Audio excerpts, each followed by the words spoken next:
Inilah yang namanya membagikan warta sukacita. Sebab Tuhan ingin berita itu sampai kepada banyak orang sehingga mereka mengenal kebenaran. Ini kami sedang merancangkan bagaimana anak-anak muda itu bisa ikut les kelas, atau mungkin yang putri-putri bisa ikut les salon, sehingga mereka bisa buka usaha kecil-kecilan. Karena bapak-bapak di desa itu, aparat desa yang tidak begini, itu kampung kami itu terkenal dengan diberi bantuan untuk keluarga-keluarga yang miskin. Karena tangannya yang miskin. Kami itu rindu dikenalnya bukan yang begitu. Terus kami berpikir gimana ya caranya? Di beberapa desa ada sentra-sentra produksi, misalnya makanan olahan dari dapur itu jualan macam-macam dari Pekalongan itu. Ada yang jualan tanaman, ada yang jualan keripik pisang, ada yang hampir semuanya punya home industri. Sehingga kampung itu ramai dikunjungi banyak orang untuk jual beli itu. Kami juga memimpikan itu terjadi di batu-batu sehingga menjadi masyarakat yang terbuka dan melihat mereka tanpa stigma. Sebab Tuhan mengasihi siapa saja. Nah, Bapak Ibu yang dikasihi Tuhan, saya juga rindu supaya pemberitaan Injil ini kita kerjakan. Panggilan ini kan diberikan kepada semua orang yang sudah menerima Yesus Kristus sebagai Juru Selamat. Perjalanan ini dengan setia dalam hidup Bapak Ibu sehingga selalu firman Tuhan itu bisa disampaikan turun-temurun dalam kehidupan jemaat. Kalau yang sepuh-sepuh nanti sudah dipanggil Tuhan, saya juga sudah pensiun dan dipanggil Tuhan, akan muncul generasi baru yang kuat. Tuhan katakan dari sisa-sisa Israel, Yesaya 11, Tuhan bisa menumbuhkan seorang yang tangguh dengan memiliki roh Allah, roh hikmat dan pengertian, roh takut akan Tuhan. Dan dikatakan dalam Yesaya itu, kalau orang memiliki roh Allah dalam hidupnya, memiliki hikmat dan pengertian, maka dia akan bisa memunculkan damai sejahtera dalam lingkungan hidupnya. Tapi membela hak-haknya orang yang tidak mampu. Dan itulah anak kita yang kita sambut kelahirannya dalam diri Yesus Kristus. Dia hadir untuk mengetengahkan pembelaan Tuhan atas setiap orang yang tidak dipedulikan di dalam dunia ini.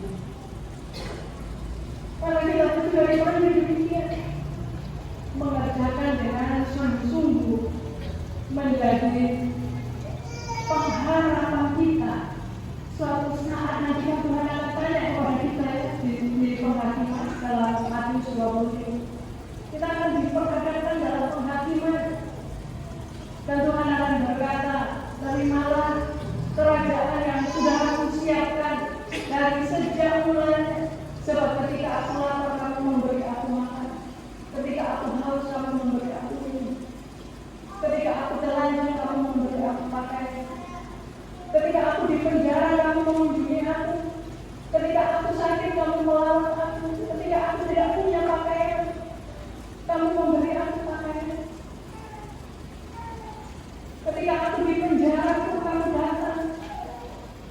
Saudara, kita semua akan ditagih janji kita dari Tuhan ini. Saudara mau mendapatkan kehidupan yang kekal itu, mari kita mimpikan itu. Jangan saudara fokus dengan masalah-masalah kecil dalam hidup kita. Karena kalau kita ketemu dengan kerugian dalam hidup kita, semua usaha kita gagal. Kalau kita mulai kehilangan fokus hidup kita, kita mulai banyak mengeluh. Tetapi kalau kita melihat ke depan, bahwa cita-cita luhur hidup kita itu adalah tinggal bersama dengan Tuhan di rumah Tuhan di surga, maka semuanya akan kita lihat kecil saja. Semuanya akan melatih kita untuk mencari hal yang sesungguhnya harus kita pegangkan dalam hidup kita.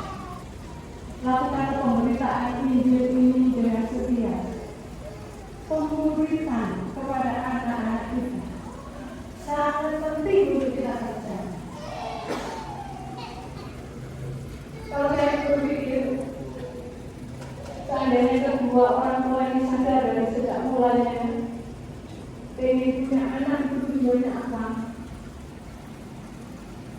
Dan di saya sebelah tadi di renungi, satu keluarga itu bisa mengeluarkan generasi yang tangguh, yang takut akan Tuhan, yang punya hikmat dan pengertian, yang mau membela hak-haknya orang yang tidak mampu. Karena semua kuasa yang Tuhan miliki akan diberikan kepada kita.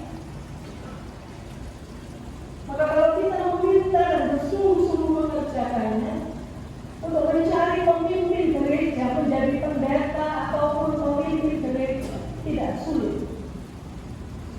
Karena banyak orang akan terpanggil. Pertanyaannya, saudara-saudara, apakah saudara-saudara sudah menyiapkan generasi di bawah saudara dengan bersungguh-sungguh sebagai persembahan hidup saudara-saudara? Jangan hanya mencetak anak-anak kita pintar mencari itu, tetapi bagaimana mereka mampu memiliki kerendahan hati, mau dipakai oleh Tuhan, melayani pekerjaan Tuhan dan sungguh-sungguh. Mari kita lihat, ada banyak orang di gereja kita ini yang biasanya mereka menjadi donatur, yang banyak memberi kepedulian, sudah semakin banyak yang tua, sudah ada lahir. Pak Bambang, ini ada yang baru, Pak Christian Pratomo, kemudian Pak Hadi. Semua punya ambil membesarkan gereja itu bagi kemuliaan Tuhan. Maka kita harus siapkan yang sungguh-sungguh penggantinya, supaya tidak kekurangan orang. Dan saya rindu keluarga-keluarga yang akan menyerahkan anak-anak yang menerima tanda baptis ini sungguh-sungguh menjadi bertanggung jawab, memuridkan anak-anaknya untuk mengenal kemuliaan Tuhan. Dilatih sekolah minggu, ditemani, ikut berproses bersama, sampai nanti TV, mencari teman hidup. Kadang-kadang sudah dididik baik-baik, mencari teman hidupnya salah. Maka kita harus banyak dilakukan percakapan dengan anak-anak kita. Tidak bisa instan. Kita tidak akan mengatakan apa-apa tapi berharap anak kita ngerti sendiri, tidak bisa. Jangan terlambat. Kita harus berproses. Jadi panggilan hidup kita dulu. Menengok dalam keluarga kita, bagaimana kita menginjili anak-anak cucu kita, dan juga menjangkau mereka yang ada di luar sana yang dalam kehidupan kita. Tuhan memberkati saudara dalam